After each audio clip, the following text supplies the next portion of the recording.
Hi everyone and welcome to Just Love. My name is Paula and I'm here with Judy. Hi Judy. Hi Paula, hi everyone. In our last episode, Judy read a message given to her right back in 1987 by one of the tall Grey Mantid teachers she knows as Serapis. Laced throughout the whole of this message are references to the age of Aquarius.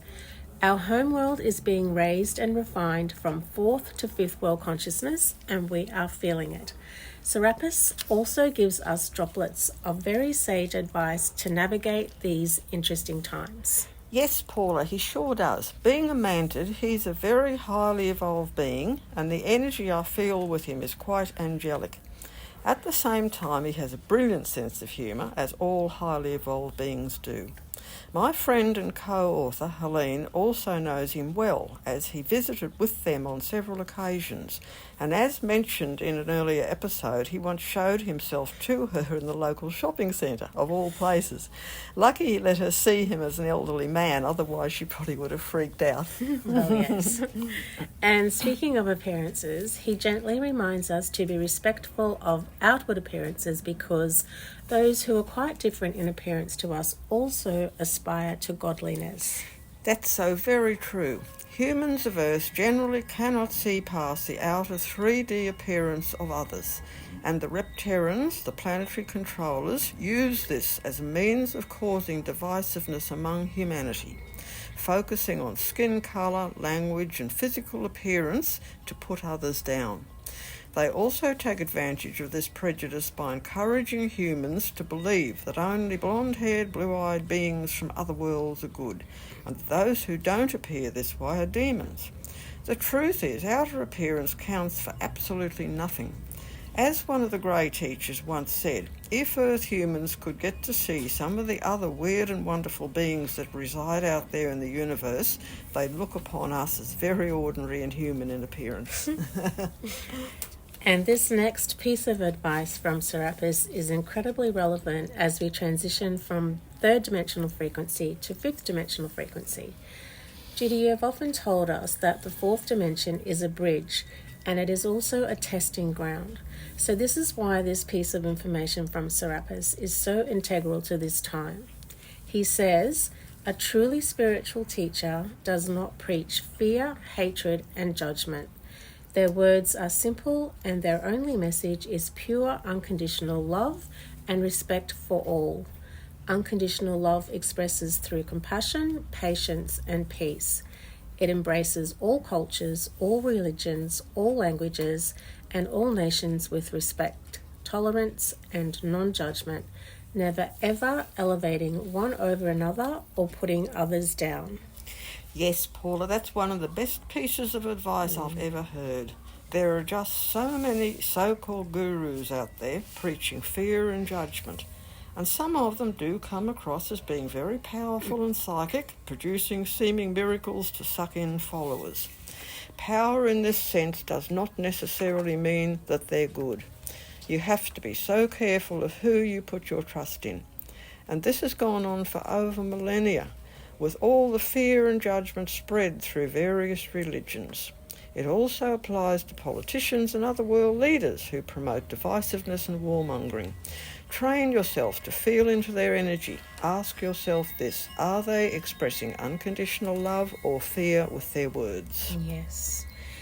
And this next question, as we continue our commentary on Serapis's message, may be a bit of a sticky one, a sticking point for some of us. So let's see what you have to say. Serapis says, in order for mind-conscious awareness to expand, the barriers and limitations of fear must be broken down. This process involves bringing all of your fears from the past and present up to the conscious level of your mind so that they can be faced full-on, dealt with, and purged from your psyche. These fears may be buried in the very deepest, darkest recesses of your subconscious mind and may therefore be issues of which you are not consciously aware. But they are there nonetheless, holding you back, limiting and blocking you from further spiritual evolution. So we can have the best intentions, but if we don't know what we don't know, as in that our fears may be buried in the very deepest, darkest recesses of our subconscious mind, this can be a real sticking point. It's a paradoxical question, but interested to hear how you can unpack it. Oh my goodness, yes. This is a sticking point for many of us. The point to remember here is we all have God essence within us.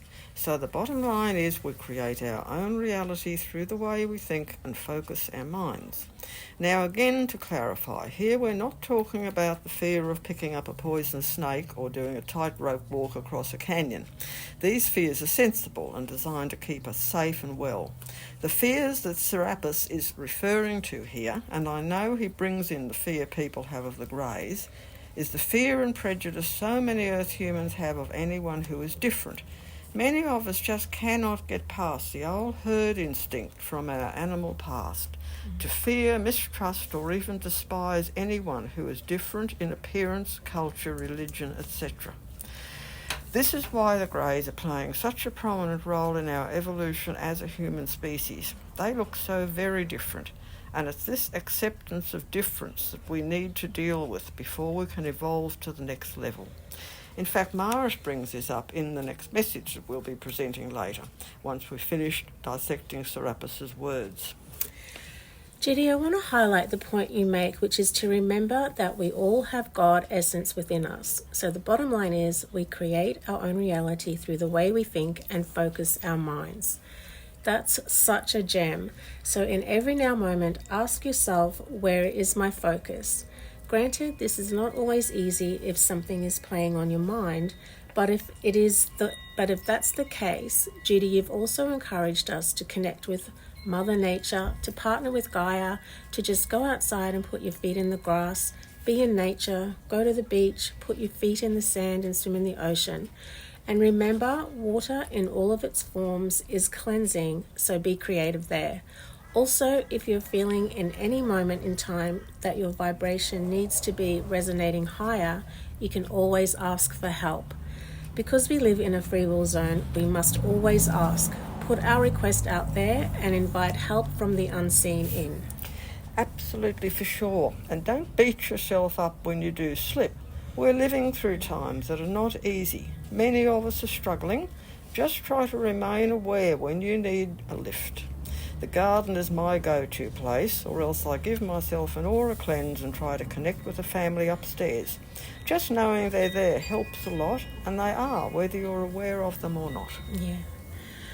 On the strength of that, Serapis says, your love and acceptance is important to us, as we hope our love is important to you. For it is only through love that the long and sometimes difficult journey we are all undertaking can ever be satisfactorily completed. Love is the only path that leads us all home. That is so beautiful. It's like an invitation to connect with Serapis, with higher consciousness, to assist us at this time. Can you suggest some kind of prayer or intention to have them come into our lives more profoundly? Meditation certainly does help, because they operate on a higher frequency of reality than we do. So to be able to connect into them, we need that space of peace and quietness. Again, I was told this by the Greys. But again, it's moving past the fear of difference barrier. That's a major part of our evolution as humans, because this is what unconditional love is all about. If humans really want to connect with higher off-planet beings, then they need to learn this acceptance.